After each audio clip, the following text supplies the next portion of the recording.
we all understand that storytelling and theater are truly the bedrock of our society, and any society for that matter, and its consciousness. And in Bangalore, we have our own beloved little theater, BLT, or Bangalore Little Theatre. And lo behold, we have Vijay Padaki himself with us here and now. Hi, Vijay, welcome. Let me introduce Professor Vijay Padaki in a few words. Professor Vijay Padaki wears two caps with equal facility. He has been active in theatre for over 55 years and has been a management professional for over 45 years. His academic and professional journey began in biology and went on through social psychology to clinical psychology to a long applied research career in organizational psychology, ending with a tenured professorship at the Indian Institute in Management. In theatre, he has been a founder and trustee at Bangalore Little Theatre, popularly known as BLT, as Aishwarya mentioned. It is the city's oldest and most widely respected theatre society, created in 1960, and it's entering its Diamond Jubilee year in 2020. He is best known as a playwright with over 50 plays in his collection. He is the series editor of 9 volumes of plays being published by BLT. He is also recognized widely as an authority in training methodology, respected in both management and theatre centers all over the world and in India especially. And here it is, the fine art of shooting yourself in the foot. Well, thank you, Aishwarya and Monica, for having me over. It's a great pleasure spending a few minutes talking about things buzzing in my head, sharing these thoughts with the festival audience. We don't have all the time in the world, so I'm going to start straight away. So, not everybody can do it. Only the cleverest can. And the cleverest on the planet does it so beautifully, which is mankind. I'm going to restrict myself to 2 ideas to be explored today. The first is the idea of dysfunction.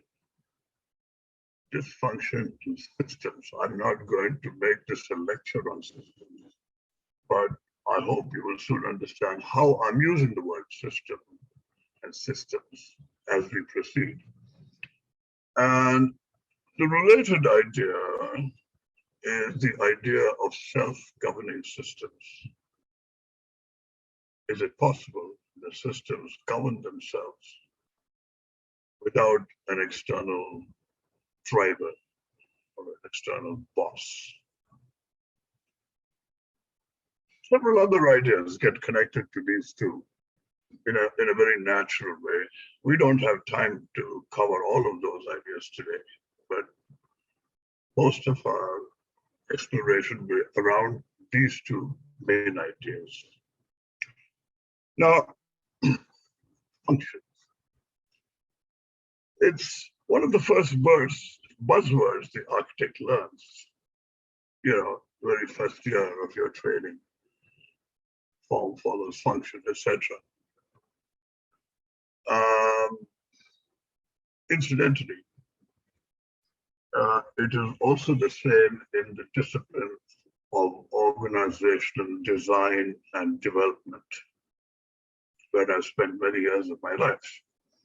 In fact, one of the gurus of organization development started his life as an architect. And in a chat, he once told me, Vijay, architecture is a rare profession where you cannot start on any part, until you're very clear about the whole. So we speak the same language in my life's profession, which is organizational design. A lot of you present here with your backgrounds in architecture. We sometimes use the word purpose. What's the purpose of this organization? What are we here for?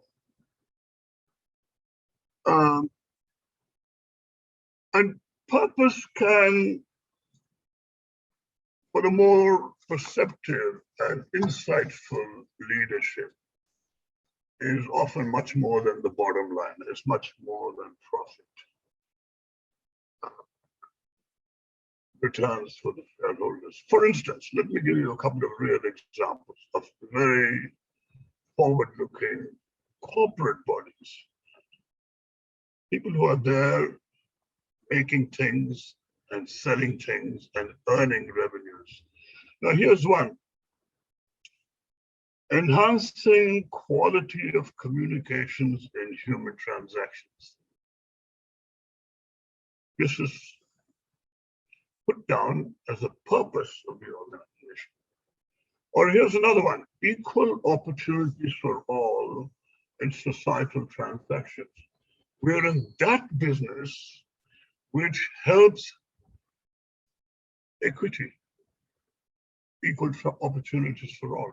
So you can see that even in the design of organization and not built spaces, we do have a sense of function. All right.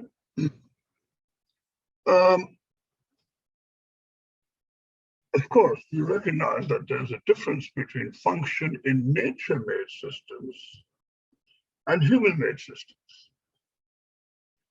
Nature has evolved life forms over 3.5 billion years. And there's a certain built-in correctness in the design. We'll talk about this correctness a little later.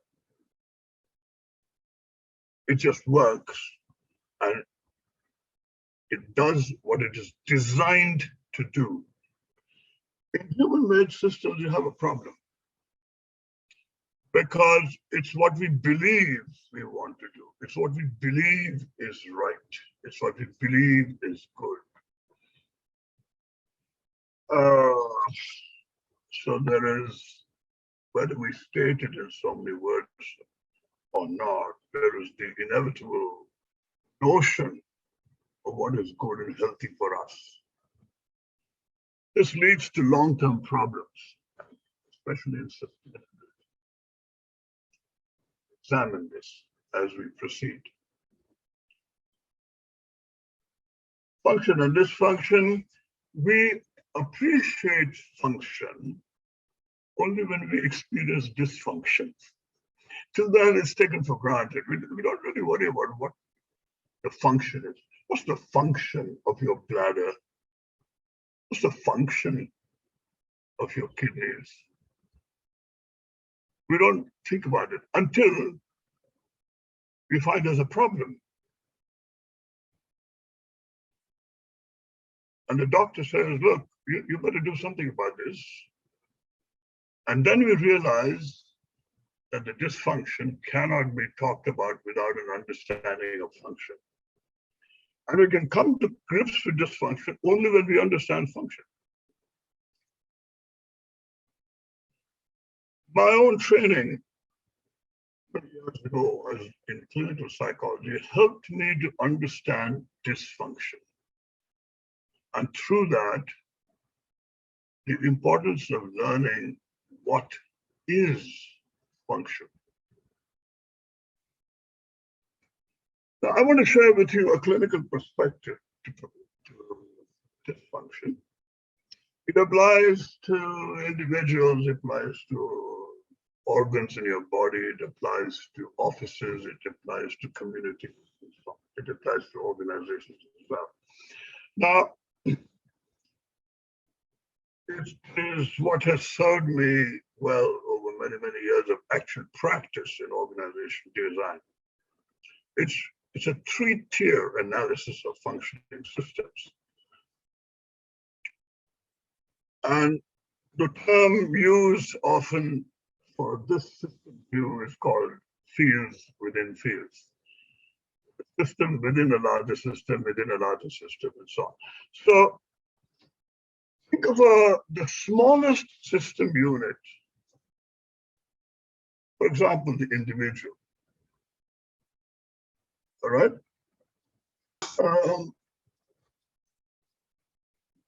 The individual is part of a larger system, a family, work group in the office, the neighborhood, which is also a system. You can have a dysfunction at the level of the individual, but you can have a dysfunction at the level of the family too. We've all known dysfunctional families in our lives. We've come across them, so you know what I'm talking about. But that's part of a community. The work group is part of a larger organization, and so on. We can go to higher levels of organization. If we grasp this, that every system is part of something larger, then it helps us to understand dysfunction. Let us say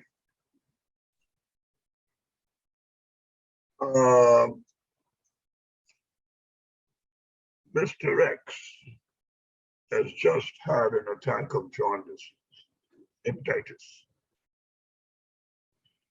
The predisposing factors are what are inside him. If not today, he would have this attack of hepatitis tomorrow. So it's a constriction in the bile passage, which leads to a backup, and then it turns, starts turning yellow and so on. These are called predisposing factors. It is within the system. It's waiting to happen. Then you have what are called precipitating factors. The precipitating factors are what triggered it off. What actually set off that attack of hepatitis? Binging one night. You are working, late nights for 14 days, getting a report ready, going home only at 4 o'clock and catching some grub on the way on the streets. And when it was all over, you binged. And you binged with your favorite, at your favorite chart shop. It triggered it off.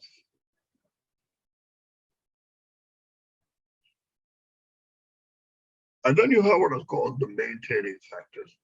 These are factors in the larger system which are going to continue the pressure and increase the probability of your getting hepatitis. This must maybe in the water system, it may be in the sewage system, it may be in the garbage clearing system, it may be any of these things. I hope this helps you to understand the differentiation between predisposing factors, precipitating factors, maintaining factors. It applies to human behaviors other than physiological dysfunctions. Aggression. You can have predisposing factors for aggression, but you can have maintaining factors in the environment which increases the probability of aggressive behavior in you. You can have, chronic late submissions of reports in the office. You can have conditions in the organization that are causing this late coming again and again and again. Well, no.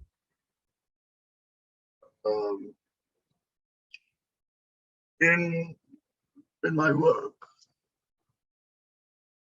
I've constantly had to take management along and explain to them that our work really isn't attending to the maintaining factors, not in faults within individuals. It's in the maintaining factors. You get rid of this guy, put somebody else on the job, and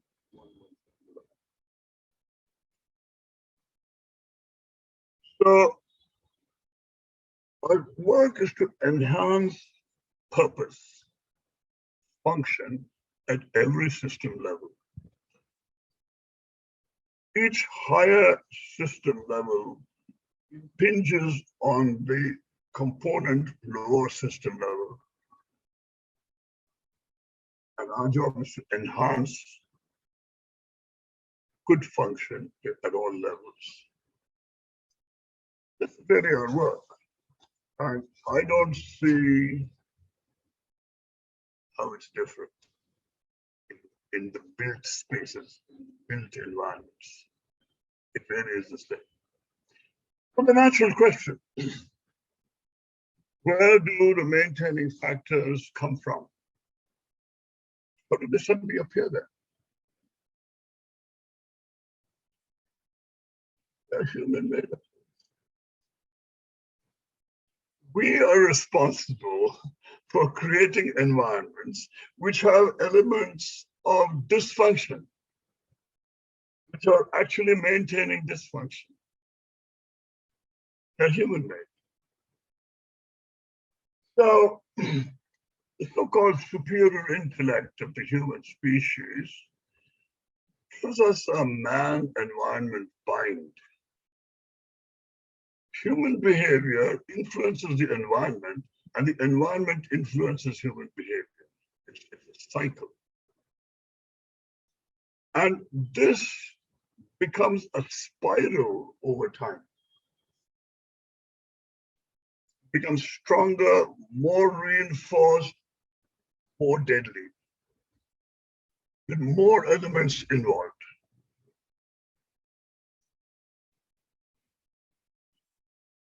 This is well known. It's a very useful way of looking at function and dysfunction. Now I'm going on to the second part. We have, in addition, something very, very special to this species, which is the human species. It's a continuously increasing appetite for stimulation. The threshold for what satisfies us keeps increasing over time. It's increasing over time in one lifetime. It increases over time in the society over generations. It is constantly on rise. So, you know, you feel great with one whiskey today, but tomorrow you need 2 whiskeys. It's very special to this species. You could call it a consumption syndrome. And incidentally, one of the earliest physiological explanations of this increasing satiation levels was by an Indian physiologist. And those of you who are interested, I can talk about this later on, or maybe by email. But this is very special to the human species. You don't have this in any other animal species.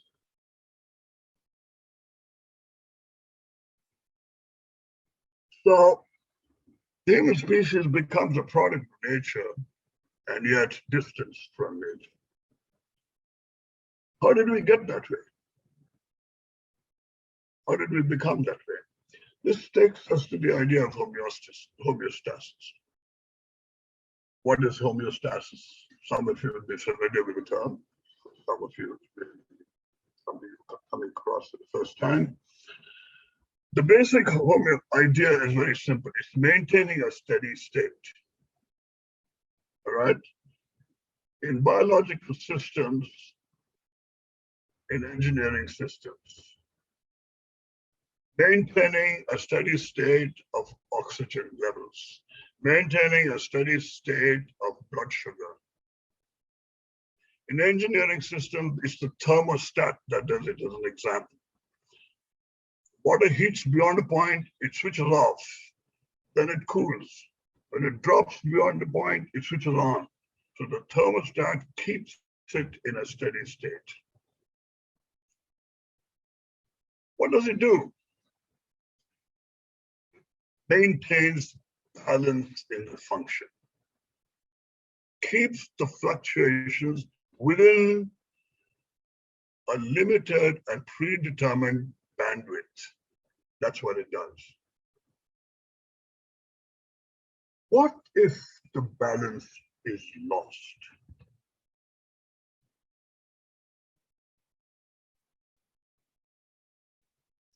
This is a great challenge for the human species. It doesn't happen in other species. This balance is lost. So over time, your demand for consumption goes up. And this excessive consumption leads to a drop in what's called physiological exhaustion. Then you will reach for a higher high. Also well understood and well known. This is our challenge. This really is our challenge.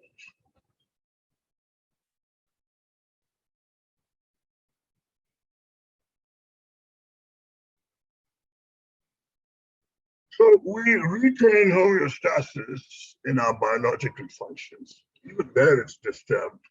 I mean, if you look at the increasing incidence of diabetes all over the world, it's because of our lifestyle and because of our consumption habits. All right?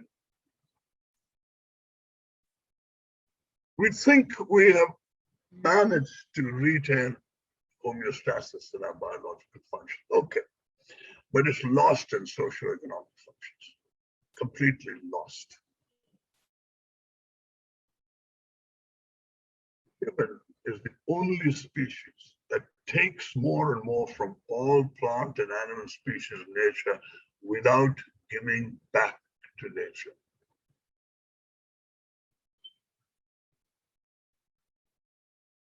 So all our current discussion and concern about sustainability really boils down to that. What do we strive for in conference after conference, in study group after study group, and task force after task force? New ways to sustain minimal levels of consumption and lifestyle. We don't want to give up our lifestyle.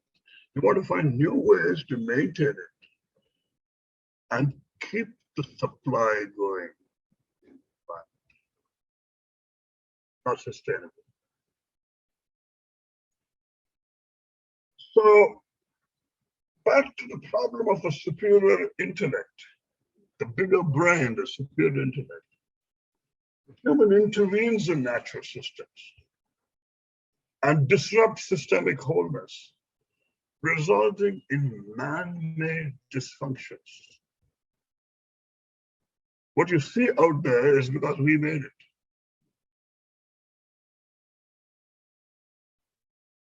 And to overcome the resulting dysfunction, we intervene some more. We create a problem by the act of intervention, thinking we are going to get a solution, but the act of solution causes another problem. In clinical parlance, this is called iatrogenics, or treatment-induced disorders. The very act of intervention causes a second order, third order dysfunction.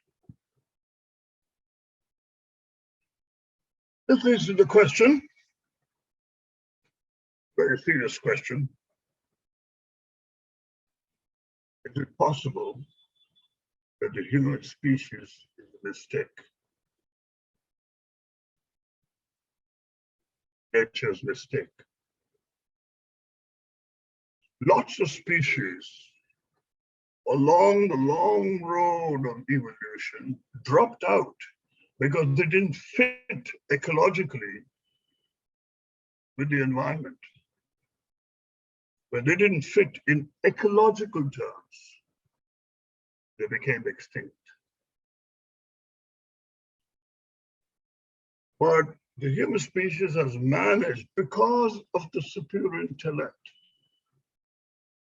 to maintain survival through dysfunction. Is it possible it's a mistake? So this conference was expected to read a play of mine called Footprints. It's kind of a play. Actually, it is precisely on this question. Is it possible that the human species is a mistake? What do we do about this mistake? Maybe some other time you will get to read the play. I would have been delighted to help you do this play, but we're not doing it, not at this conference. So we're reaching the end.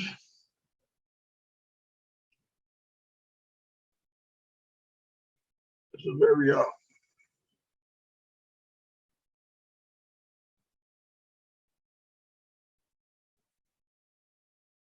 I don't know how we're going to deal with questions and comments, but you're welcome to get in touch with me through CCD in Bangalore.